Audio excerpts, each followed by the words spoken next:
This is Do It For a Living, your source for inside information on the future of automotive performance. Keep it simple, outsource all the tasks, processes that you do not specialize in. Don't try to learn it all for yourself sometimes. Like sometimes you have to let the professionals do it. What's holding you back from starting or growing your business into what it can be? Well, if you're listening to this, it's not a lack of information. What you're about to hear is all you need to get motivated and start making waves.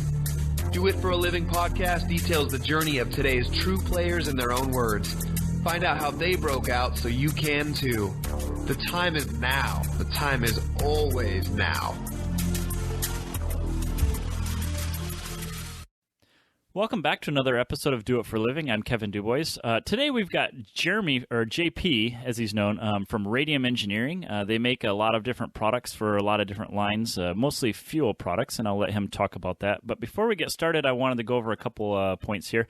Our webpage is coming along very nicely for the doitforaliving.net. We have some job openings on there, so if people are looking for jobs in the automotive industry, go check it out, as well as if you have a business looking to hire somebody, we have a form on there. You can submit your openings, and I'll post them up there for you. We've also got some business resources, so if you have a shop or looking to start a shop and you need help, we have various companies that we've interviewed throughout the last 2 years, and then there are some other companies on there that may have some information that you may need. And then in about 2 weeks from this interview, the PRI show will be in Indianapolis. We are going to have a booth there for both My Shop Assist and Do It For a Living is going to have its own booth this year. The booth number is 4548. And I welcome everybody to come say hi. And on Friday afternoon, we will have free beer if you show us that you are a Do It For a Living listener with your podcast app or whatever you want to show us that you listen to the podcast, and come check us out and get some free beer. And then for the Essentials of Operating a Shop class that we advertise a lot about, on Wednesday at 9 a.m. we are doing our last for the year, the last Essentials of Operating a Shop class. That will be in room 202. If you want to sign up for it, you just go to EFI101.com, and we have all the information there as far as what you'll be learning, and then just show up. It's the day before the PRI show actually starts, but it is in the convention center there. And then on Thursday, we're doing a shortened version of it. So if you want to get an idea of what the class covers, we do a 90-minute class, and we're calling it 2 Key Metrics to Success for an Aftermarket Shop. And we're going to be talking about shop efficiency and your hourly rate. That will be in room 234 in the convention center from 1 p.m. to 2:30 p.m. on Thursday. So if you want to check that one out, last year we actually underestimated how many people would show up, and we filled a room with 100 and some people. And this year I think we planned a little better, so we have more chairs. So yeah, check that one out. If you can't make the full class on Wednesday, check out the short one. The short one is free if you want to attend that. So I wanted to introduce JP here. JP, how are you doing? How you doing, Kevin? I'm doing great. Tomorrow is Thanksgiving, so we're doing this one right before our a mini vacation, I guess you could call it, or holiday. And why don't we just go ahead and get started here, JP? Why don't you go ahead and tell us about yourself? How did you get started in cars? What's your background? So I grew up in Florida, and my family was not interested in automotive performance at all. As a kid, I skated a lot. And I think I realized maybe engineering was the path I was going to take because I love building ramps. And, I probably as a 10-year-old kid until I was maybe 18, probably built like a dozen ramps. And I like that. I mean, I like skating them, but at the same time, it was fun to kind of build stuff. So that's kind of how I got started. And let's see, when I was 16 or so, my dad had an 82 Tercel, and it wasn't mine yet. I didn't get that till I was like 17 or whatever, but I was kind of free to do whatever I wanted to it. So I remember my buddy, he's like, hey, these split fire spark plugs, they're going to make it was a thing in the early 90s. It was like, man, split fire, they're like or $3 a piece or something like that, but it's going to make a difference. And so we did that when we were, I don't know, 17 or something like that, which that was my first experience of ever actually doing anything mechanically to the car, because before that, all I had done was really like stereo systems and stuff like that you do when you're in high school. Yeah. But change the spark plugs, and I drove it, and man, I was convinced that I just went from like 50 horsepower to like 60 horsepower. I swear. I mean, it felt like that. So that was kind of my first experience with doing anything to do with mechanical in a car. And it kind of grew from that. In 95, I graduated high school and I bought a brand new Honda EG, so a Civic. And shortly after, I went out and I was like, all right, we got to get some stuff for this. So I got a K&N intake and a DC Sports header, which at the time is like, I mean, back when you're 17, 18 years old and you spend $500 on something, it's a lot of money. So I installed all that and drove it, and I was like, wow, that did nothing. I was like, I spent all this money and it did nothing. So I said, screw this. I'm not going to do these little mods anymore. So I went right into, back in the day, this is pre-internet, found in a magazine like a gritty turbo kit for your D16, and this was if anyone remembers, this is before they even had intercoolers. This is way before they used to sell a gritty turbo kit with no intercooler in it. So I think it was, if I remember correctly, it was like $1,900 or $2,000. Bought it, and man, it made a huge difference. I mean, it went from, the car was like 130 horsepower, and then now it's like, I don't know, maybe 180 or something, 90. But it was super fast, and at the time. And so we brought it to the track, and I remember I broke the differential at one point. So I was like, well, and then you're starting to read like these V18 swaps. I mean, this is early on. This is late 90s, and so I was like, all right, well, instead of getting a new transmission for this D16, I'm just gonna B18. So I bought a GSR engine, and I kind of transferred my turbo kit over, but I kind of had to make some stuff for it. So I got a little bit creative, brought it back to the track a couple times. Then I broke some ringlands. So then you bring it back, then you build the engine. It just kind of was a spiraling thing, but it was very addictive. So, so that's what I did. I was kind of was that in college? That was in college. So I went to the University of South Florida, and in my senior year, right before I graduated, this is magazines. I mean, the internet was kind of around. This is like 2000. The internet was there, but it really wasn't there. I mean, you could do emails and stuff, but there was no real information. Yeah, so email lists were the big thing at that time. Yeah, yeah. So, what? I think Honda Tech might have been around then, but that was it. I mean, that was like all I ever did on the internet. So, I'm about to graduate. This is for a mechanical engineering degree. And I get my roommate's magazines. He had a ton of them, and I was like, I got to apply somewhere. And I was fine with moving.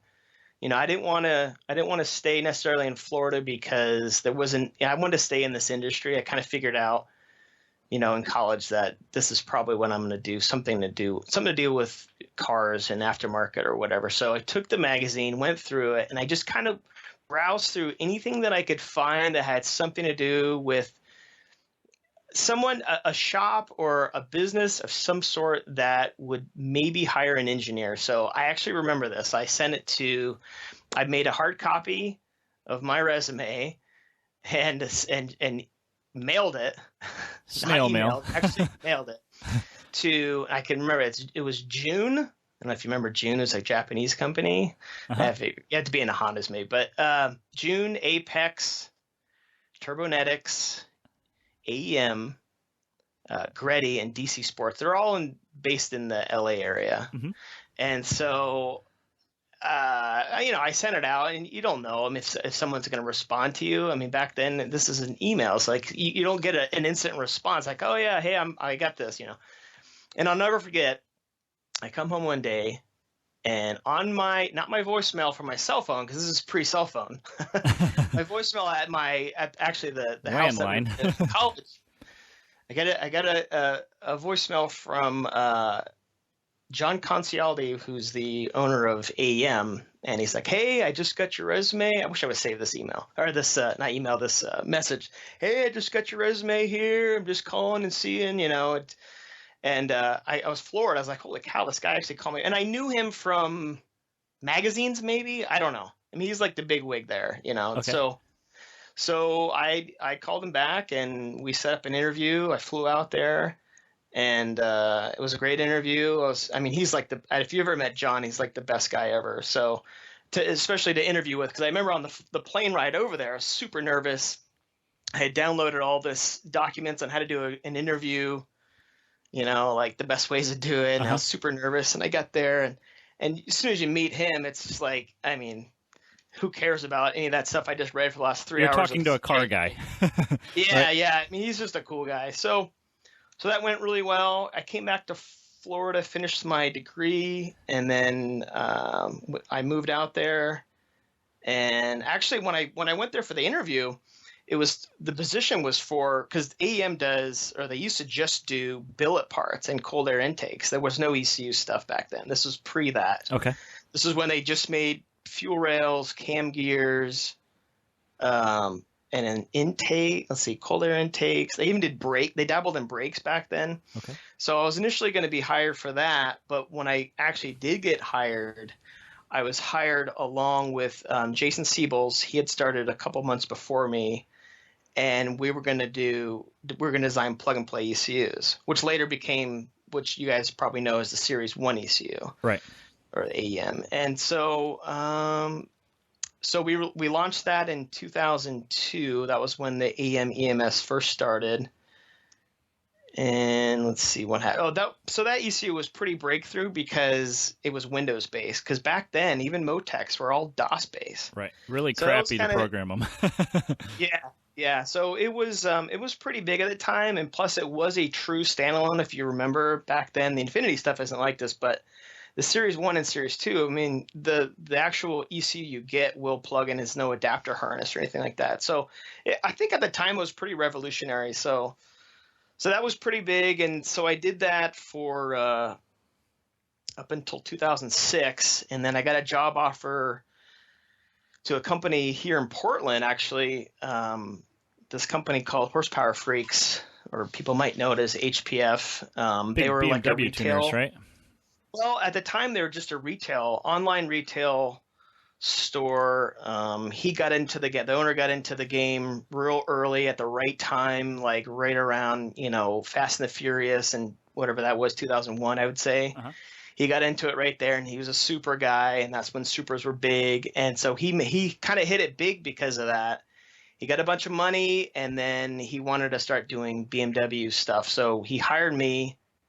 I left AEM on completely good terms, and I moved there. I moved here just because, well, a lot of it was the money, but also because the living conditions. I mean, the education here is a lot better than down there, and so, anyways, did you have a family and kids? I did. I see. At the time, I had my wife and one child, and she had one brewing. So okay. It just made. You know, when I was a kid, I thought, you know, shoot, when I'm in my late 20s or whatever, I want to have a house with a yard. And it's like, you can't do that in Los Angeles. Not unless you got a gajillion dollars, right? Yeah, it just doesn't work. It doesn't happen that way. Okay. So we came out here for the interview, and it was, I mean, we looked at houses, and I was already looking at a new house when I was in Los Angeles. So I had an idea what the market was at the time and just what you could get here. It was, you know, it was just a no-brainer. You know, I still love AEM and everyone there, but it was like I had to turn the table here. So. And when you say the education there is better, are you talking about like schools for your kids? Oh, sorry, yeah, schools for kids, like public school system. Right, okay. And gotcha. Stuff like that. Yeah. So anyway, so we hired me to basically start making parts. They didn't make any parts at the time. They're just an online retailer. And so we designed a turbo kit for the E46 M3. That was, when I first got hired, it was supposed to be a bunch of stuff, but we kind of got stuck on just that platform. And then ironically, right after I started, so it was '06, I realized that we're going to need some more help. And ironically, a guy I worked with at AEM in 2002, Aaron Suki, he worked at AEM for about a year and a half or 2 years, and he's from Portland. He moved back to Portland for whatever reasons. And when I came up here for the job, I actually did contact him. I was like, hey, I'm moving up there, let me know what you're doing. And he actually lived nearby where I was going to live. And so anyways, Horsepower Freaks. So they didn't really know anything about building, like engineering or doing any type of high volume production, So I was like, I need to hire somebody that's going to help me with this. So I contacted him, and he came on aboard and helped me. We made I don't know if you're familiar, but we made like 4 or 5 different stages of kits that started at like 600 horsepower all the way to like maybe 1100 horsepower. Uh-huh. And these were kits, like full blown, you can buy this, install it, comes with an ECU, everything. Yeah. So that's what we did. And, but the problem is the owner of, HPF, he was a little bit of a loose cannon. He was a super hard worker, very devoted to his company. But he just wasn't very predictable when it came to like keeping employees. Okay. So I began in about 2008, maybe I was like, I gotta find a backup plan, because you just don't know with this guy. He's kind of crazy. So that was in '08. And then in 2010, Aaron actually had left Horsepower Freaks, and I got a hold of him. I was like, let's start our own thing. So we started doing it on the side, and then Tina, who's my wife, she started doing it kind of full time while we were still working our full time jobs. Okay. Aaron and I. And so, I mean, we just did it basically on the evenings and on the weekends. And let's see. So we did that for a little while, and we were developing and stuff. And this is, you had called it Radium Engineering at that time? We did. Yeah. Okay. Yep. Yeah. That was 2010, you said, time frame. Yeah, right? early 2010. Yeah. Okay. January, actually. Anyway, so in 2011, HPF went under in a hurry, like overnight. Yeah, they kind of. I remember that very vividly. Like everyone was like, "What happened?" The webpage is like people had ordered stuff and they weren't getting like tracking information, and everyone was mad because they spent a lot of money and nobody was getting parts, that kind of thing, right? Yeah, yeah. So I had contacted AEM.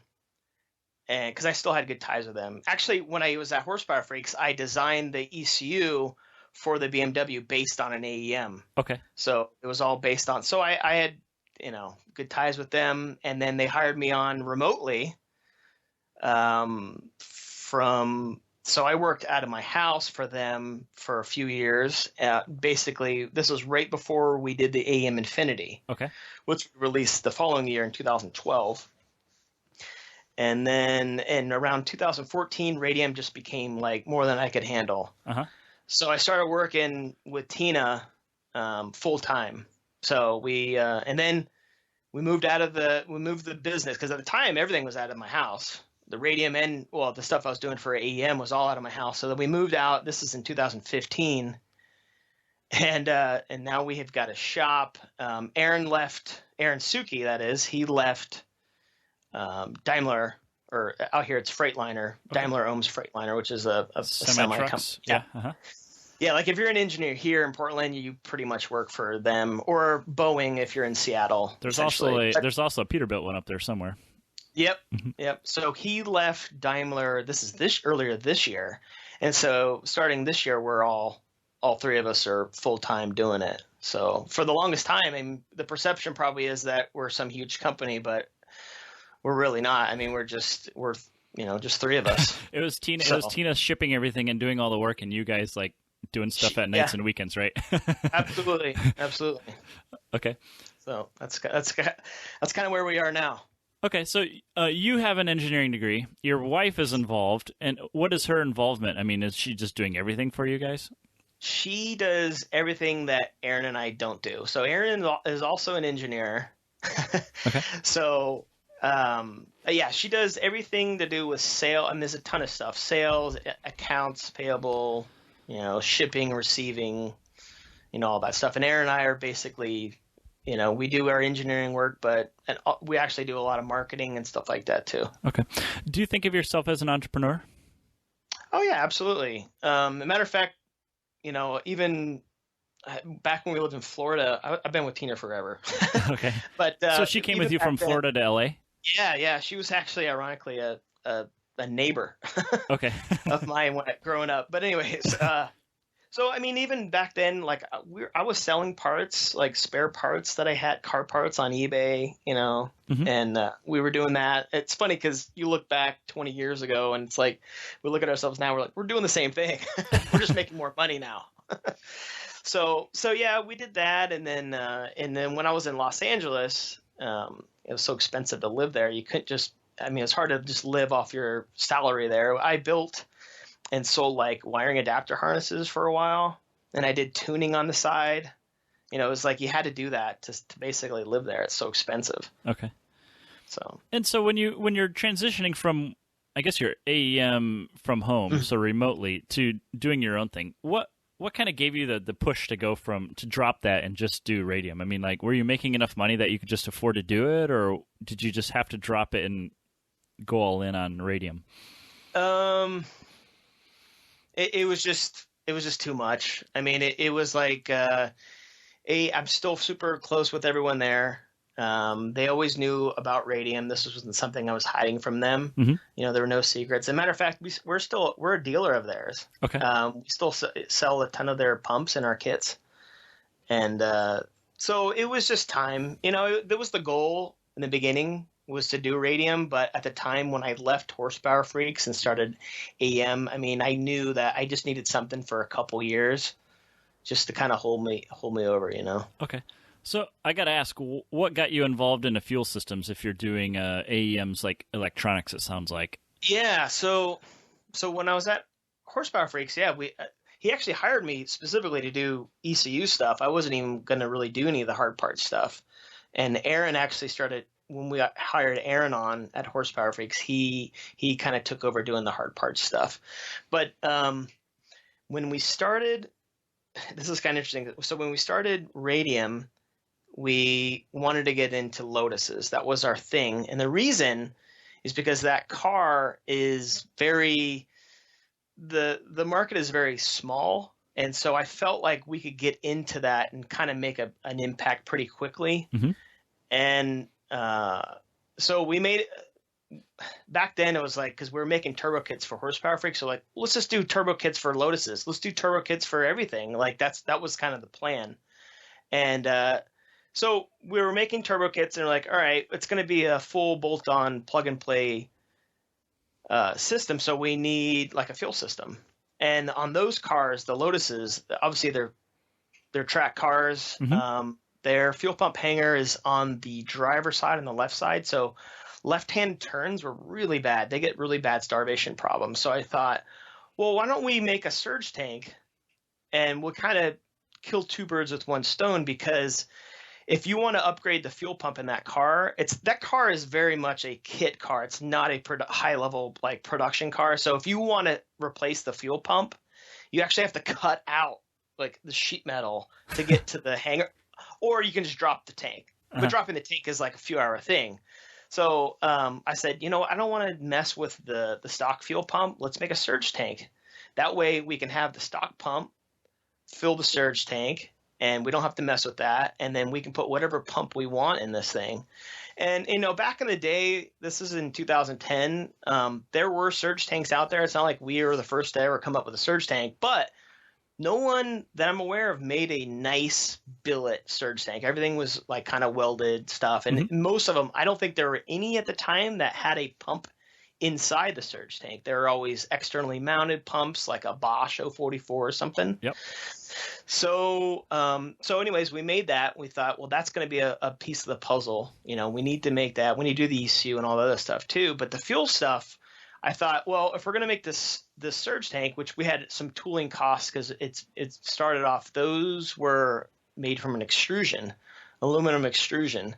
So those tooling costs, we had to do a ton of them. It wasn't like we could just make 3 or 4. I mean, it's like we had to make 300 of them. And so I was like, well, let's sell this universally. And then that just kind of picked up. Like not everyone had a Lotus, so we needed to make money somehow, so we sold it universally. Okay. And so that's kind of how it started. It wasn't by design. This company was not supposed to be a fuel company. We kind of just pointed ourselves in that direction. And now we are, I guess. Awesome. We were supposed to be a TurboK company. And so the horsepower freak stuff, that went under, I mean, they're not doing it anymore, are they? They're gone? Yeah, they are gone. Yep. The owner is doing something completely different. Yeah, Nothing to do with cars. I thought I remember that they were gone, and then he had like an announcement that somebody was embezzling a bunch of money, and then he tried getting it going again, but I guess I'm mistaking. It was too long ago. I know what you're talking about. Yep, we had an employee that did do that, and he actually went to jail. Okay, so they did find him, huh? Yeah. Okay. Yeah, that was probably about a year before or maybe 6 months before they went under, yeah. Okay, my memory is like a little cloudy. Yeah, no, that's it, though. Right. Because it didn't involve me, and I didn't do BMW, so it was not a big deal to me. Yeah. But anyway, okay, so you guys are making fuel systems.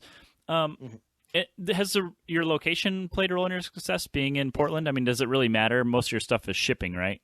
Yeah, it's yes and no. I mean, the good thing about our location is we live less than a mile away, so commuting is super easy. If we did this in Los Angeles, it wouldn't be very cost efficient. It's about twice as expensive to live there as it is here. Uh-huh. And to be honest with you, LA is kind of a shithole. So I don't want to live there again. But I like everyone there. I mean, I met a lot of people. You could say the industry is there, which it is.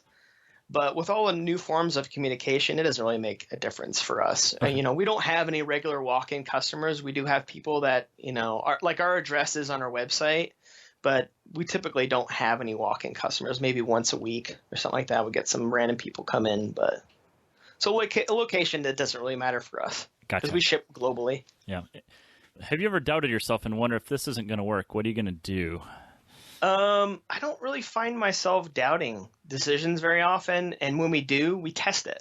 If there's anything that we're kind of like, well, I don't know if that's going to work, we'll just test it. And actually, we just built earlier this year. We built like a custom fuel bench with a lift pump and a surge tank and a filter regulator and dampers. So that's been really nice. A very analytical approach to problems, huh? Yeah.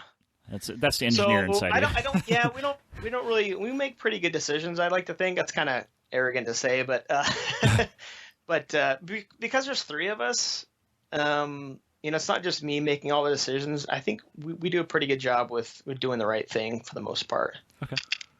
Have you guys had a worst experience in business? I would say, and this has just come up lately, we have had a bunch of copies. Like people are like just copying our stuff. Like some of them are carbon copies, and some of them are like maybe 95% the same. And it kind of stinks. I don't really care as much. I think they care a little bit more because it is what it is. Because if I design something, I typically will look at someone else's design and take some pointers. But it's just frustrating when someone takes. I don't mind if you take 100% of the functionality. Just at least make externally, like make it look completely different. I mean, there's only so many ways to skin a cat. Yeah. So the functionality thing, it's going to be the same for the most parts, but at least make it look different. Because there's a company that came out not too long ago. I mean, their catch cans are identical to ours. The only thing that's different is the laser etching. And you guys don't have patents on anything, do you? Sorry? You don't have any patents or design? We don't. We've looked into it, and the attorney fees are pretty spendy, and I don't think this industry really caters towards it because, we don't have the sales volume. If we're selling WeatherTech floor mats or something like that, where you're selling, millions of them, then I think, yeah, you need to patent that stuff, but our volume just isn't there. And plus, you're not even protected from China stuff. Like you have to have a Chinese specific patent, I think, if you want to protect yourselves from them doing it. Yeah. It just comes it comes more or less like you trying to prove that you have to prove to everybody that that they copied your stuff, and it's pretty easy to get around it, even with design patents, I think. But yeah, enforcement is the hard part, basically. yeah. So you spend a lot of money, and then you have to spend a lot more money to enforce it. And the people you're going to be suing from China are going to disappear the second you even approach them. So yeah. And I did see that they had some crazy thing at SEMA. I thought that was all over social media. I don't know if that was what that was all about. Yeah, so they had some people who had copied Japanese or Chinese people who had copied U.S. products, and U.S. served them, I guess, copyright infringement papers, and so they tore down the booths and confiscated all the stuff. So it was like the saddest picture ever. That poor guy, and he's like his head down on the table. I laugh, but I know the guy that's sitting in the booth had absolutely nothing to do with it. They just paid some poor schmuck to fly out here and sell the product. Has these copies actually like affected your sales, do you think? Not much. I mean, some of the stuff, like I said, it's a carbon copy, and it's just like, really? And then some of the stuff is coming from pretty big companies. Like, I don't want to mention who they are, but it's like, man, really? I mean, that's like 95% the same as what we did. Like I look at them and I know that they've got talent because of the rest of their product line is like really nice. Mm-hmm. And it's weird that they would do that, but it's fine. I don't really care, to be honest with you. It's maybe it's just flattering, And you've made a name for yourself now. I mean, the product is very well known. Sure. I'm in the Evo world, and so everybody on the Evo 10 stuff knows what your stuff is. I mean, your fuel rails are wildly popular for the Evo 10. So. Oh, great. What's something you're doing right now that has you fired up? I'm gonna go with PRI. It's like it's next week or whatever. So we've been doing that for this will be our third year, and we got a ton of new products to show. So I think that's pretty exciting. So that's how you stay ahead of all your people copying you. You make new products, right? Yeah. And where's the booth at? Do you know? We are booth 2849. Okay, kind of. We were talking about this earlier, but it's near where Injector Dynamics is, which is another fuel company that we've talked to before. So, yes. When you're at the show, you're looking for new dealers. I mean, it's obviously not a retail thing, so you're looking for people who will sell your product. Are you looking for a wholesale, or looking for is it most of your stuff through dealer direct? So yeah, we're there mostly. Well, we go to shows like there's like a Subaru event we do once a year. We go to Formula Drift up here. So those type of things, you're not necessarily getting, you're kind of just building your brand, I'd say. Yep. But you're not really getting any sales. You're not really trying to establish any dealers, but man, at PRI, that's all it is, So that's kind of the thing. I guess more dealers and maybe another wholesaler for us or something like that. Okay, it is an excellent show. So anybody who's listening who has not been able to go or hasn't gone before, you should definitely check it out. I think it's a lot better than SEMA personally. So Absolutely. I mean, it's like we did SEMA in the past a few years ago, but I mean, we're just a needle in a haystack. It's just not worth it, to do SEMA. That's the same conclusion we came to. Yeah. Okay, so let's pause for a second, and then we'll continue on with you telling us about the company. Owning a shop is difficult, so we created My Shop Assist to help you manage the various jobs. Whether you run a machine shop, a performance tuning shop, build off-road trucks, or even do powder coating, My Shop Assist can help. It is completely online and will help you schedule the jobs, log time on each task, track parts orders, and take pictures of the work. You can even export your jobs from My Shop Assist into QuickBooks as invoices. So if you're interested in improving operations at your shop, check out myshopassist.com to start your 30-day free trial. Okay, we're back with JP from Radium Engineering. JP, why don't you go ahead and tell us about your company? How big is the space you're in? Do you rent it? Do you own it? And what do you guys do? So, like I was saying before, our initial plan was to do plug-and-play turbo kits, and we started with the Lotus, and there was a couple reasons. We felt it was a small market, and we thought we'd have a pretty big impact on it. Plus, we weren't competing with any large companies. I think that was a big thing for us. That industry or that little culture there's not really any large companies in there. So, it was a cool car. I think a lot of people respect that car. So, it's like a car that's it's not a supercar, but it's because it's a mid-engine car and it's purely race. When you first see one, you're like, wow, that's a pretty cool car. And I think that's kind of important. You don't want to start off with a discreditable platform. You want to start off with something that people, because I think it's hard to dig yourself.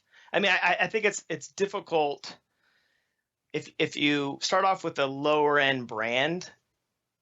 It's harder to work your way up the market. Difficult, right? Yeah, it's difficult to dig yourself out of that. But then again, you don't want to blow all your money on like a $150,000 Porsche either. So I think the Lotus was a pretty good balance for us. Did you buy one? We did. We bought one. I mean, this is the other thing. 30 grand. I mean, it's not a ton of money. We could have done let's say a GTR, but then you're up to whatever 80 grand or something like that. So the Lotus is kind of an anomaly. It's a cheap car, but it's I think pretty highly respected. When I was working at AEM, they had me do a lot of Infinity plug and play applications. And so I did the E46 M3, the Honda S2000, the Evo 8, and the Evo 9. And so I'd have to borrow those cars from local guys here in Portland to do the Infinity work. And after hours, I would just design Radium parts for it. For the cars you were borrowing? Yeah, awesome. Yeah. I don't know. Maybe AEM should know that, but but it just made it, it made it easy that way. So, and then you asked me about the shop size. So we are currently in, get ready for this. It's not 10,000, not 15,000. We are in 3,000 square foot of space. Nice. That's the same size as I my know shop. it sounds small, which it is, but that's kind of always been the plan. We're pretty frugal. We only purchase shop equipment when we need it. When space gets tight, we'll purchase more shelves, and then all of a sudden magically you have more space. It's amazing what you can do with shelves and stuff. Right. And do you guys own it, or are you renting it? No, we're renting. Okay. And when I was talking to Aaron at SEMA, he said you guys are unique in that all your CNC parts are done. You're outsourcing all that stuff, right? You don't have any CNC machines yet. That's correct. There's no plan to be honest with you, but we that's one of the things that we do is we leave all the specialized stuff to the professionals. So anodizing, laser etching, powder coating, laser cutting, forming. We have everyone else do that because we don't want to have to hire somebody, some kid in high school and then teach them how to do that, or we have to learn it ourselves. What am I thinking, So we just let all of our vendors are within 10 miles of us. And Aaron was saying that you guys have an exceptional CNC shop where they get stuff turned around really quickly and they do excellent work, right? So that's a very lucky situation, I would say, because a lot of people I've talked to with CNC machines don't have that luxury, right? Yeah, I mean, he's about 2 miles down the road. He was kind of a startup guy too, and I think we kind of just did him a favor, he'd do us a favor type of thing, and it's worked out really well. Okay. Did you guys ever write a formal business plan? We did. Initially, we wrote a business plan to get a bank loan. Okay. But what happened was it never really went through because we kept our full-time jobs for so many years. We never needed a loan. Okay. Interesting. So the loan you would have needed would be to buy stock, making parts. Is that what you were kind of looking for? Yeah. I mean, there were some expenses. Don't get me wrong. I mean, we don't have big CNC machines or anything like that, but there's still an expense. Most of it's our inventory, to be honest with you. Yeah. And then you also have some very expensive software to write or draw your, your parts, right? SolidWorks, yeah. Mm-hmm. Yeah, we have SolidWorks that we use, but the other thing that we have when we got right off the bat is we bought a FARO arm. Okay. Not cheap. And we've got this software called High Res. It's reverse engineering software or whatever. I don't know. We've had it forever, and it's awesome. It literally, you hook up the laptop to the FARO arm, open up SolidWorks, and your mouse is literally the probe on the FARO arm. Oh, wow. So, I mean, you can build everything. Usually people will use Rhino or something, and they have to kind of import stuff into SolidWorks, but this goes directly into it. Okay. So that was a software package that we bought in 2010, and luckily it's still working nicely. Very cool. And so what you're doing is largely engineering work then. I mean, almost all of it. Yeah, our business here in the shop is, we do all the marketing and the business side of stuff, but we do the engineering here, the design work, the testing, the assembly, and then the shipping and receiving, stuff like that. How many employees are there? So it's Tina, Aaron, and myself, and then we hire part-time employees when we need them. Okay. So typically, like this time of year, sales typically are down in November, but actually this month it's pretty good. But in the summertime, it's pretty high, and we usually hire like kids out of high school and stuff like that. Okay, so it's like you have a cyclical sales trend, I guess. So summer is the best for you. Absolutely, yeah. Well, yeah, early summer typically. Tax return time, huh? Or maybe we need the help because we've sold so much in the spring. That's probably what it is. Gotcha. Because a lot of the employees that we hire, they basically do assembly work.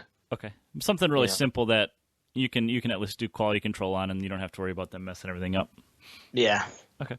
How many hours a week are you working?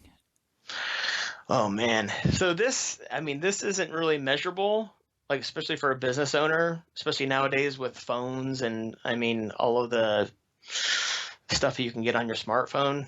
When we moved into our shop, so the business used to run out of my 3-car garage. Mm-hmm. And then back then, physical labor was just endless. Like you couldn't get away from it. It was just like, you can't relax when you get 5 orders that come in on a Friday night because at some point you're going to have to do it. And so on a Friday night, it's like, well, shit, I'm just sitting here. I guess we can watch a movie, or I could just go out in the garage and just bust these out, and a couple hours later come back in. So, but, since we've had the shop, we're here less than 50 hours. I'd say 45, 50 hours a week. But again, I get home and I'm on my phone. Yeah. And I do design work at home too. Answering messages, whatever, a little bit of everything. Right. Okay. And you obviously have a family. Does having the kids kind of affect your schedule at all? The advantage that I have is we don't have family in town, so it's just my kids and my wife and I, and all of our family lives out of state. Okay. So on the weekends, we have to deal with the kids and their sports like soccer and basketball or whatever. But there's a lot of like Aaron's family's here. So you can see like he's got to do like tomorrow's Thanksgiving, for instance. I don't have to do anything. Like I got my family. We're going to eat at my house. It'll be easy, just the 4 of us. But I'm sure he's got to go drive around all of Portland to visit all his family members. So it does slow you down, but in our case, not really. Okay. And you're spending your time doing a lot of the work, and your wife is managing the business. Yeah. And so do you think the pay justifies the time spent? For me, yeah, absolutely. I'm not going to go back working for the man, like this is it. This is my goal from the get-go. This was my goal when I was in college or maybe even high school. Okay. So it doesn't really, the money doesn't really, as long as I can pay my bills, I don't need any extra money. How did you come to the name Radium Engineering? Oh, that's interesting. We had a ton of names. I was very stubborn with it. I didn't want to settle on something. We had, I'll just say we had a name that stuck for a while. It was Plan 9. And I was like, well, let's not commit to that yet. Because once you commit to it, you got to stick with it. Because now you've got a website, and you've got stuff that you've made that's got maybe your logo branded on it. And so we were fortunate because, like I said, we started the company, but we were still working our full-time jobs. And plus, since we're an engineering company, we didn't have anything to sell for about a year because we're just designing stuff. We don't all of a sudden sell all these products. We're not just turning product like that. We're actually designing it, and it takes time. So I think we probably took maybe a year or so until we actually finalized it. That's a good question. I'll tell you that the name was, I definitely wanted all of our colors to be green. Okay. I like green too. I kind of like the green thing before I liked the name. It was kind of weird.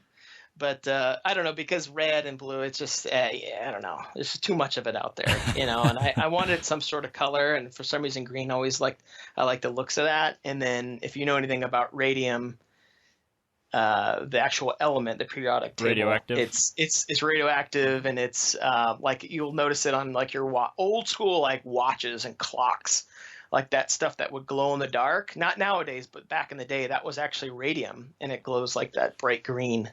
Until they realized you were getting radiation poisoning from it. Yeah, exactly. That is what happened. But and in fairness, I'll give Aaron credit for the name. I do remember it was actually the drive out to when we went to go buy our Lotus, and we had like a 11-hour drive or so to Boise, Idaho to pick up our Lotus, and we were just talking about it, and he came up with it. He did say something, and I was like, all right, that sounds good. So, what are your primary sources of revenue then? Is it just part sales? Do you do any like outside engineering work for people? I guess like private labeling, just manufacturing. We have done some private labeling, but for the most part, it's just our product sales. Okay. And you're not doing any service on cars other than what you need to like design your parts? No service work, and hopefully we'll never do service work. Okay. You just get a customer car, or are you buying all the cars you're developing parts for? Yeah, so this is something that, I've been doing since we're at AEM. It's the same thing we did at Horsepower Freaks. It's, we just borrow a car, we give them product in return or whatever they want, and sometimes it's not even someone who's even a car enthusiast. It's just, Aaron will find someone that lives down the street, like, oh man, I saw an Evo 10 parked down the street from me, and then he'll just go up and talk to him. Hey, can we borrow your car for, a few weeks, and then we'll give him whatever in return. And yeah, that's it. Okay, I'm curious as to this is a specific to a product that you make. So like the fuel rail damper on the Evo 10. How did you come to that product design? Are you logging like high frequency fuel pressure and then just decided it needed a damper? I mean, how do you come to that conclusion? That's a great question, and I'm waiting for someone to copy our design because no one has yet. I'll tell you, so what happened was a couple things. So we did the Lotus, and the Lotus had a pulse damper on the rail. From the factory? From the factory. Okay. And it's not boost reference or anything like that, like ours is, but it is a pulse damper on the rail. And, in the past, like I was familiar with Hondas. Hondas had pulse dampers and some other cars. So as I was building the second generation fuel rail for the Lotus, I thought, man, I should incorporate this pulse damper, and because I knew from my experience doing the BMW turbo kits, when I would log fuel pressure, it was all over the place. I mean, it was terrible. And I thought, holy cow, how do I control this? I mean, I've got a regulator on here, but it's jumping around by like 10 psi.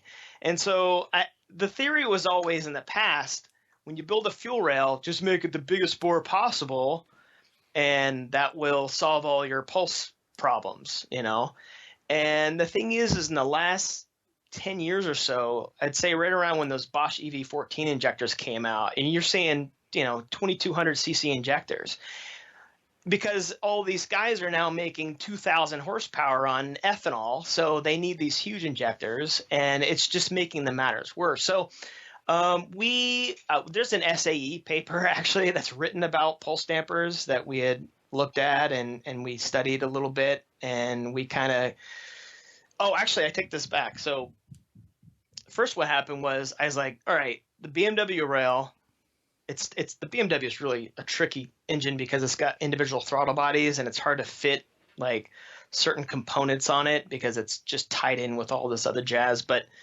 I was like, I need a pulse damper on this thing because I know the BMWs are terrible.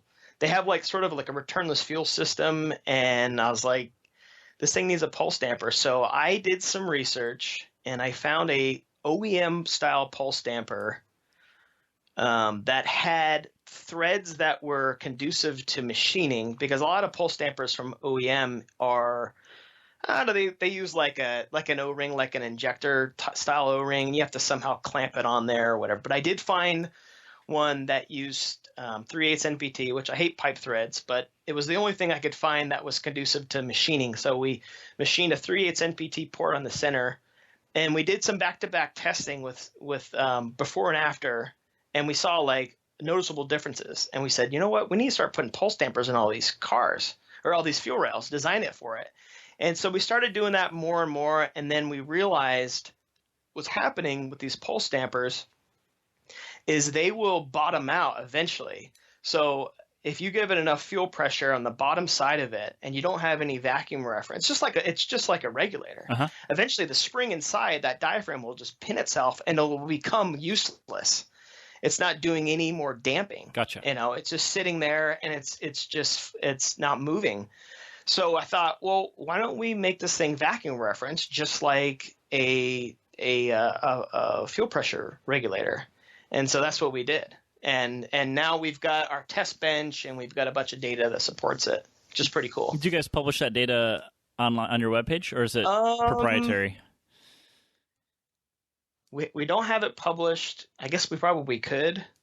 I haven't really thought about it, but it wouldn't be hard to do. Gotcha. But yeah, it's something that I think people are slowly starting to realize. Yeah, we've logged fuel pressure on the dyno, and I can see the fuel pressure fluctuating a lot on the Evo 10s. Yeah, I mean, if you're logging it, you have to log it at super high, like at least 250 hertz, or else you're just not going to catch it. But and the cool thing is, even like just for dummies on our test bench, I have 2 gauges on our rail. It's like basically our test bench will do 6 injectors, so I got two gauges on there. I have hours, which is a liquid filled gauge. And it's nice. The liquid fill gauge is nice because it sort of dampens what's going on. Right. But at the same time, you don't really see what's going on. So I also have another gauge that's not liquid filled, and you just compare the two, and it's just, bouncing everywhere. Without a damper, it's just all over the place. So very interesting. So yeah, I think nowadays with the ECU tuning and all of the sampling rate getting quicker and quicker, people are going to start realizing that they're going to need dampers, especially with these injectors that are so large. And the injectors are what's causing the pulsing? Well, it just gets worse. It gets progressively worse with the larger. It's just a big valve opening and closing. Okay, so when the injector opens, your fuel pressure is dropping, is what you're logging. Exactly. Yeah. And the fact that they're bigger ones, they're opening so quickly and shutting so quickly at low. I guess it depends what it is, but it's doing it so quickly. The fuel pressure is not dropping over like the full pulse width time. It's only like a quarter of the pulse width time is why your oscillations are very high. And it's not consistent throughout the pressure range. You'll find a sweet spot where you can get the needle on the gauge just going crazy. So it's very like a resonance frequency too. What type of regulator you're using and what type of injector you're running and stuff like that. Yeah. And it comes down to even the length of your vacuum line. For you probably know this from the Subaru guys know this, but the length of the vacuum line and where that vacuum line is referencing in the intake manifold, if it's from the plenum or if it's just from a runner, I mean, all that stuff will make a drastic effect on the on how much is. Yeah, you get resonance frequencies in any tube. Anything that air is traveling through will get frequency resonances. Exactly. So. Yeah. So you want your vacuum tube to pretty much be as short as possible and pretty small too. You don't want a big tube. Awesome. This is very interesting. Usually we don't talk about product, but I wanted to know how it was because like I have not, ever considered doing it before in any of the cars we built until you guys started doing it. And then it's just like, why are they doing it? And I'm like, maybe we should measure it. Yeah. The easiest way is like, why would the OEMs, I mean, they're trying to cut costs as much as possible. Why would they bother putting a pulse damper on there if they didn't need it, And that's my problem is I only work on Evos and I've only ever worked on Evos. So I don't have that problem. They don't put them on there and they never have. So yeah. Okay. Back to what we're talking about, the business here. Do you guys do any advertising and marketing outside of the PRI show? We do. We do Moto IQ and D Sport. Moto IQ has been, both of those have been just outstanding. It's hard to know what you're getting sometimes in return from those, but I get it all the time. Yeah, I saw your stuff in D Sport, or I saw your stuff in Moto IQ. So those have been huge. We do press releases, and I think our biggest thing is we sponsor sort of the higher level race teams. Like we get tons and tons of proposals all the time, and actually Aaron ends up weeding all those out. But we'll sponsor some of the guys that are worth it. Like Life Motorsports or someone like that killing it. So and I was just talking to we interviewed Cole like maybe 2 or 3 episodes ago, and I was talking to him at the SEMA show with Aaron. So we were talking to Aaron, and then Cole walked up, and the 3 of us were talking. So it's kind of funny. And then other than that, we get lucky, by the way. I mean, you never know when you sponsor somebody. I mean, they can have like a great looking car and a lot of followers and all that, but it's a hit or miss if they're gonna push your stuff. You just don't know. You get lucky. Okay. Do you guys do any social media stuff like Facebook, Instagram? We do Facebook and Instagram. Facebook, well, I've been told that Instagram you're going to have to start paying for stuff. That is true. When it's going to kick in. But Facebook, the way we're doing it as of right now, because I noticed it, man, I don't know when they started this, maybe the beginning of the year, and we would post up something and you'd get like 5 likes, after like 24 hours. Like, what the hell is going on? I used to get, 300 likes or something. And then I was like, oh, because you got to pay for it now. So we do boost stuff occasionally, but we do like the minimal boost. Okay. And you could easily spend $1,000 boosting something, or you could just spend, I think the minimum is like $12 or something like that. So if it's something that we're releasing, like a product, we'll boost it. If it's just something we're doing in the shop, then we won't. Okay. And your products that you're selling, is most of it through your dealer network, or is it direct to consumers? How do you sell? Can you break that down for us? Yeah. So we started obviously just selling directly, and then we're so small at the time. We had some local dealers, and then some people were actually at the time we're doing Lotus stuff. So some of the Lotus guys, we'd pick them up as direct dealers, and that worked. And then we've always had a map policy. Okay. I kind of learned that from AEM.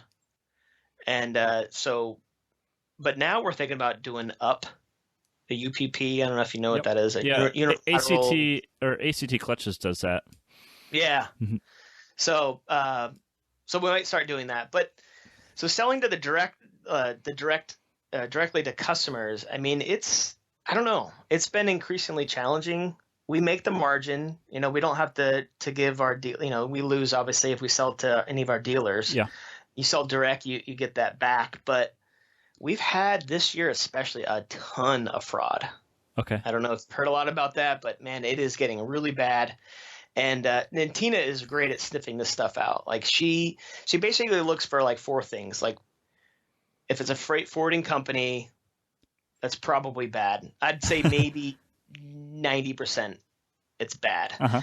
If the AVS and the CVV don't match, that's bad usually. And then weird things like if it's a next day airship, like and it's like a weird order, like they're ordering like fuel pumps and like stuff that doesn't go together, then that's kind of a red flag too. Okay. So they're just randomly picking stuff on your webpage and ordering it with somebody else's credit card. Yeah. We've had a ton of it. Like I said, Tina's great at catching all of it, but it's been really bad. And then our dealers are great because you get like quality feedback from them. Like you don't necessarily get that directly from the customer or even from the wholesaler. But if you got a good dealer network, they can give you feedback on, especially on newer products. Okay. And so I found that to be really nice. And then let's see, in 2014, we picked up Turn 14, and man, that was huge. Okay. Because I didn't have any confidence in going full time until we had them. Because the thing is when you pick up a wholesaler, they have to stock all your stuff. Okay. A direct dealer, they don't typically. I mean, with some exceptions, they just basically order when they need it. They got a car come in, the guy wants something of ours, they buy that, and that's pretty much it. But Turn 14, we've got a whole price sheet of our whole catalog, and they have to pretty much stock everything. And we have it in our terms, our agreement, that they have to do X amount, which they do plenty of that. Like you have to do X amount per year or whatever it is. And so ever since we got them on board, it's like, all right, and that's probably right around when I did stop working at AEM. It was like I felt confident that we're going to get this PO. They basically send a PO like once a week or so. I don't know what they do, something like that. And it's great. It's great. With your direct to shops, do you guys have like a buy-in amount, or how do you select shops to sell your product? We do. We have a buy-in, and it's mostly just to weed out the internet guys. They don't have a brick and mortar or something like that, like or someone who, you can buy one of our fuel cells or something like that, and you've met our buy-in order. We don't want that. We want want someone to continue to buy from us. So we have to have some sort of way to filter those people out. Okay, very cool. And what's something you guys do differently that makes yourself successful that others might not have thought about? I think you have to have a motor. All three of us have that. Like, you have to have, like, none of us here see failure as an option. Okay. So, I think this is one of the reasons why we get by with such little. You just have to have a motor. You have to be willing to put in the hours and get stuff done. And all three of us for sure have that. Awesome. That is pretty important to running a business, is being able to put in the hours and do everything that it takes to be successful. And then, I think feedback from our customers is pretty invaluable. Like when I hear a possible mistake we made, a lot of times I'll stop what I'm doing and fix the drawing or whatever, like right then, and not forget about it, not delay. And I don't know if everyone else does that, but I feel like we're pretty good at fixing stuff, like not just leaving it like half-assed. Okay. Okay, well, so let's take our second break, and then we'll move on to what you're looking for towards the future. The goal of Do It For a Living is to give you insight to how others have become successful in this industry. Another thing we created to help with this is our Essentials of Operating a Shop seminar. This new class from EFI University is a one-day management seminar to help aftermarket automotive shop owners operate their business more efficiently. We cover various topics including employee management, accounting, marketing, purchasing capital equipment, and many more. We're holding our next class in Indianapolis, Indiana at the PRI show on December 7th. For more information, go to EFI101.com and check out the Essentials of Operating a Shop page. And be sure to use coupon code DIFAL for $50 off when you sign up. All right, JP, let's continue on here. What's something you struggle with in business, and how do you deal with it? I would say maybe customers. The thing is like all of my struggles are taken care of by my partners. Like my weaknesses are their strengths. Like they take care of the stuff that maybe I'm not good at, and maybe I take care of stuff that they're not good at. Okay. And do you have a one-year plan for yourself and the business? I would say we need to get like a handful of full-time employees in here, and like we just can't grow unless because I need to stop doing all the stuff that I'm doing. I focus more on maybe the engineering side, and same goes for them. So giving yourself more time to develop more products instead of assembling the products you have? Yeah, I mean, assembling is great, though, because it's like you take the product that you've designed and then you'll find problems with it. You're like, man, this could be a 10th thou bigger or something, and you end up changing it. And I spent a ton of my time like making revisions to parts. Like that's one of the things that just takes forever. I mean, if you were to look at some of our parts and like all the revs, I mean, I'm down to like Rev H on some stuff, Rev I, it just like goes on and on. But, I think that's a good way to kind of perfect the brand. But yeah, I mean, at some point I got to get some other people in here doing that stuff. Okay. Do you have a 5-year plan? 5-year plan would be, I'd like to personally buy some land to build a shop on.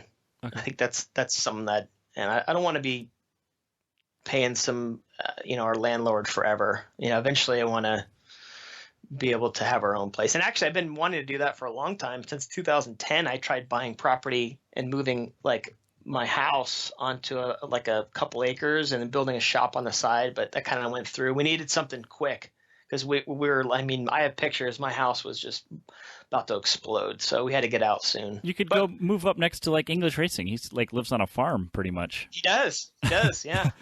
Yeah, English is up in Camas, Washington. Yeah. That's not too. Are you in Portland, right? Yeah, we're kind of the southeast side of Portland. Okay. He's up in but yeah, he did exactly what I been trying to do. Okay. So do you guys work with like all the shops in the area as far as like? Yeah, we do. We let's see, we have some dealers. Let's see if you know them. English Racing, ETS. These are all local people. PRE, Cobb Tuning, Surgeline, Portland Speed Industries. Those are like all of our dealers locally. I know who all of them are. Yeah, I think I've been to all of them except for Portland Speed Industries. Portland Speed Industries, yeah. Well, you've had let's see. You've had Trey Cobb on here and Tim Lucas. And Lucas, yeah. Yep. And ETS, if he's listening to this, I want him really badly. Either Michael or JR, whoever wants to do it. Somebody step up to the plate. What do you mean? They don't want to do the interview, I don't think. Oh. Well, ironically, when I first started Horsepower Freaks, ETS, or JR is the owner, he was going to be making the turbo kits, and I was going to be doing the ECU development. Okay. That's how it originally started. That's how I met him. And then Michael, who you're talking about at ETS, he used to work at Horsepower Freaks. Oh, he did too? I didn't know that. Okay. He did, yeah. Okay. I'm gonna bother him some more, see if either one of them will talk about this. But anyway, moving on. Okay, we like to take action on Do It for a Living. Can you suggest an action item our listeners can take away to improve their situation? I would. Yeah, there's a few things. I would say, and this is from my experience, keep a full-time job. If you're starting a business, keep your full-time job as long as possible. I read something like 80% of all small businesses fail within like the first 18 months. Mm-hmm. So, in this industry, I find that people spend too much early on and they kind of blow up. Another thing, keep it simple. Outsource all the tasks or processes that you do that you do not specialize in. Yeah. Don't try to learn it all for yourself sometimes. Like sometimes you have to let the professionals do it. Yeah, that's why I don't work on transmissions. I won't touch them. Yeah.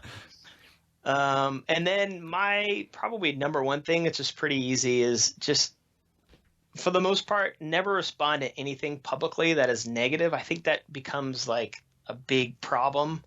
I had that with my previous job where he just couldn't stand it. Just always take the high road. I have that problem. If you have a hater, don't feel like you always have to defend your products. If it was well designed, let your products do all the talking.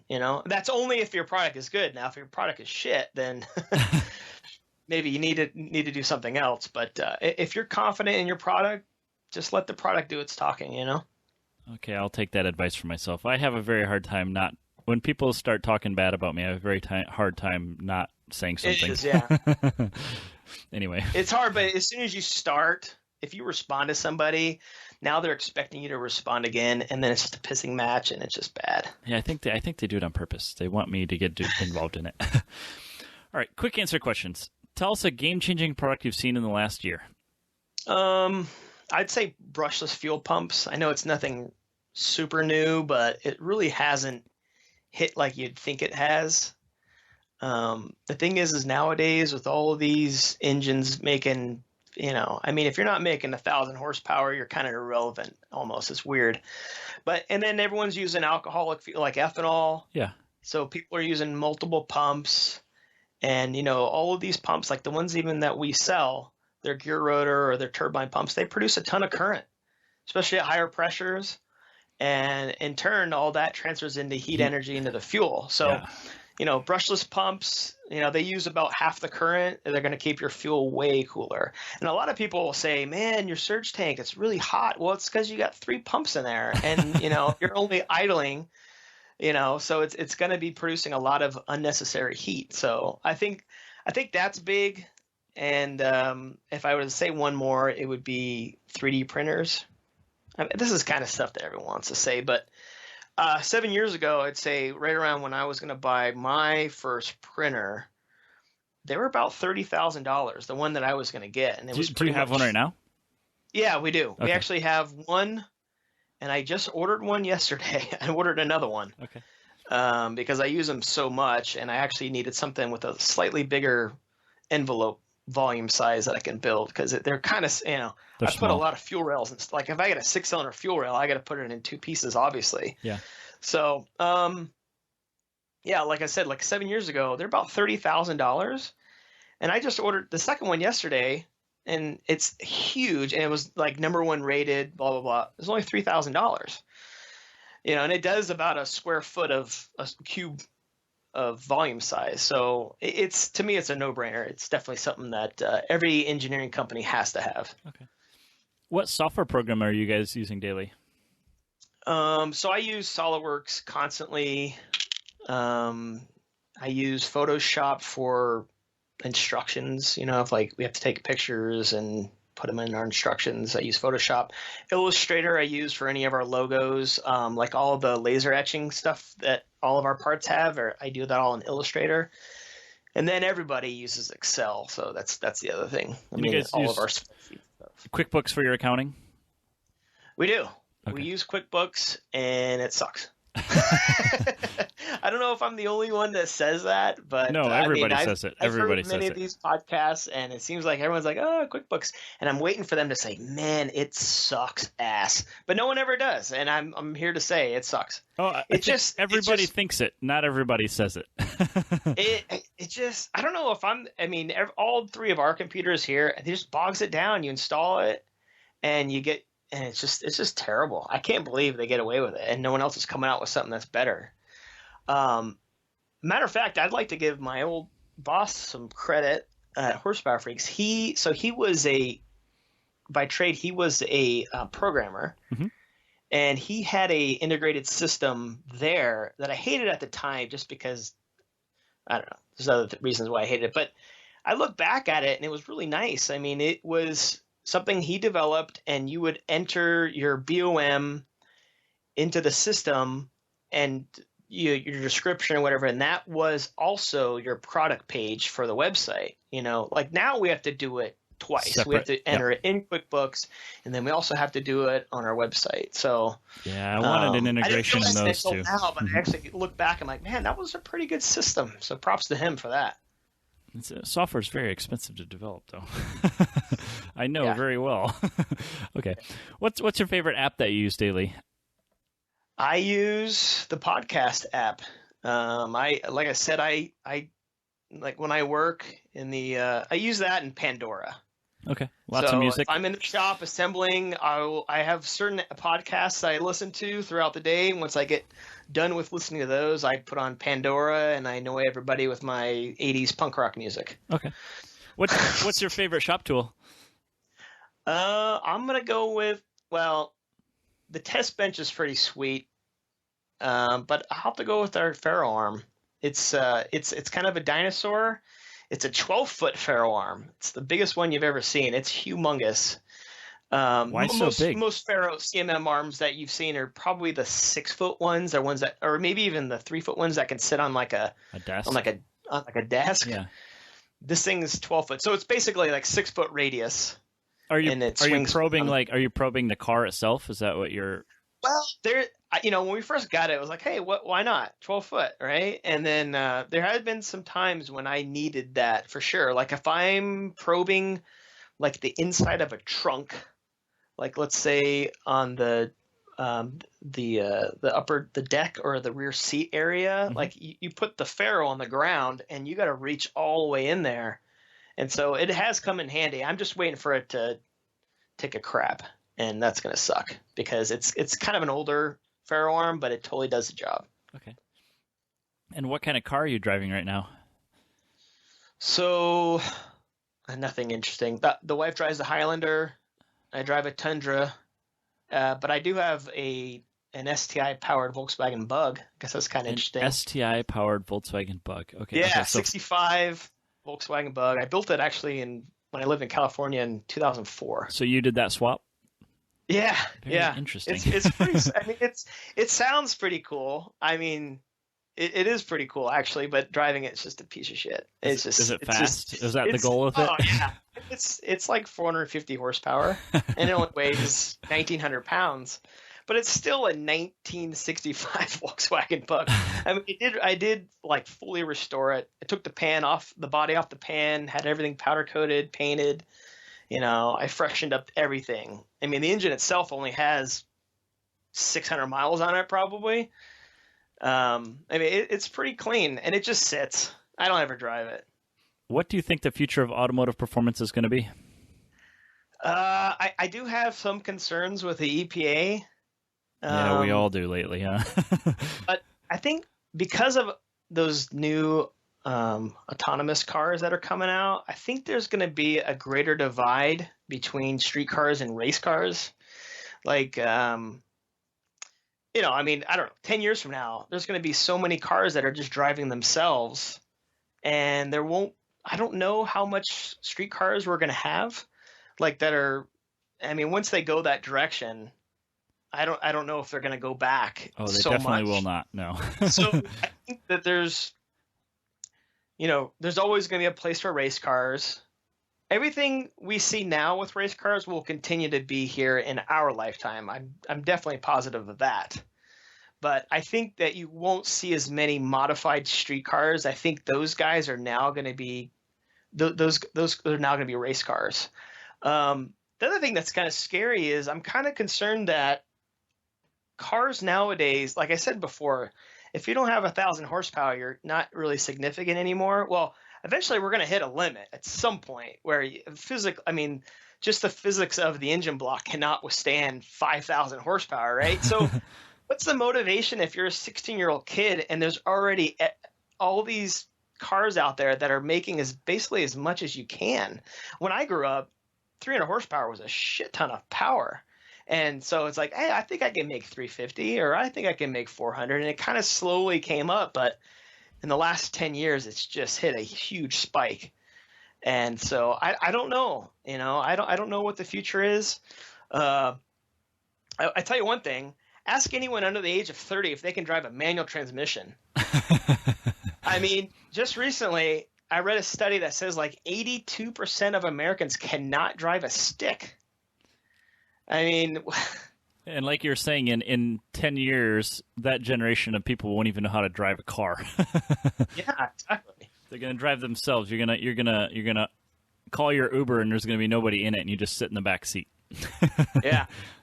So, but like I said, I'm not concerned, especially with this company. I mean, this isn't something that, like I said, race cars. We deal with race cars for the most part. Those will be around for as long as this company is around. But in the future, I don't know. Okay. Scary. I have this is something I've never done before. I have a product that you should maybe already look into it. Maybe it's not a thing, but have you ever considered doing a fuel cooler? Yes. Well, actually, we do make a fuel filter that has these large heat sinks on them. Oh, okay. Like cooling fins. So people always say, well, why do you need to cool your filter? Well, it's like it's coming from all that. Either it's coming from the engine, from the you're getting all the heat from the engine, and the regulator is bringing all that hot fuel back into the fuel tank, and then you're pushing that back through the filter, or where it mostly comes from is the pumps. Yeah. And so what we did is we made a fuel filter that has heat, like cooling fins on it. Assuming you mount this underneath the car. Yeah, where air goes over it, right? Yeah, you can't mount this in the engine bay because now you just created more heat. But yeah, so most times you put your filter like underneath your car where air can pass through it, and that's all we got right now. But we have been considering making a surge. Well, I shouldn't even say because someone's going to copy it. But basically, our surge tanks now. Imagine a jacket or a sleeve or almost like a cylinder that goes over. Like you drop your surge tank in there, and you can fill that with water or ice. If it's a drag car or a drift car or something that just goes right out, comes right back, you fill that thing with ice, and then you cool your fuel that way. Okay. Because we run surge tanks in Evo 10s all the time. So they have the same fuel slosh problems with left-hand corners. And when we run our surge tanks on the dyno, because there's really not a lot of air moving over the bottom of or moving under the bottom of the car. I'm assuming the factories use the long line to help cool it a little bit, but the surge tanks get so hot you can't touch them. And we actually have problems with dynoing them, if you don't cool the surge tank, then your fuel tables are all over the place from one pole to the next because the fuel gets too hot. And I've always wondered why nobody makes even just on the return side, just put a little mini radiator underneath the car and just let the air pass through that and cool it off. But sounds like you're already on that, huh? Yeah, no, absolutely. And one thing you got to, I don't know what type of surge tank you're using, but we made our own, but we don't sell anymore because you guys make better ones. Or prettier ones, I should say, right? Just make sure that your fuel pickup, wherever it is inside the surge tank, isn't too close to the bottom, because you will pick up some heat right there if it's kind of suffocating the flow into it. We learned that a long time ago with our surge tank, so that's one trick. And then the other things, you don't want to be getting any vapor lock. You don't want to be boiling, especially if you're running ethanol. It's got a lower boiling temperature. And, you got to be careful with that. Yep. Yeah, I should say that we made a surge tank for the Evo 10s, and, we're not the first one to do it either. And it's specific to the platform, so it comes with all the lines and the fittings. And we sold a bunch of them for the first couple years we made them. And then your guys' product came out, and I don't think I've sold one in at least 6 months. I have a bunch of them sitting on the shelf, so I will say yours are way prettier though. Ours are just the welded, it's a welded aluminum tank with a pump on the outside of it. They work. It's nothing against that. They still work. Not like ours will do a better job. Ours just may look a little nicer. That's all. Awesome. Okay. Yeah. Well, how do we connect with you and your company? www.radiumauto.com. Or you can contact me directly. It's jp@radiumauto.com. And you guys have Facebook and Instagram, everything? Just look up Radium? Yep. Awesome. Well, JP, I really appreciate you taking the time to talk with us. Well, thanks for letting us share a story. Thanks for listening to Do It for a Living. You can find out more about this guest, this show, and even details about what we just talked about at our website, doitforaliving.net. Check out the Facebook page at facebook.com/doitforaliving and tell us who you want to hear from. And most importantly,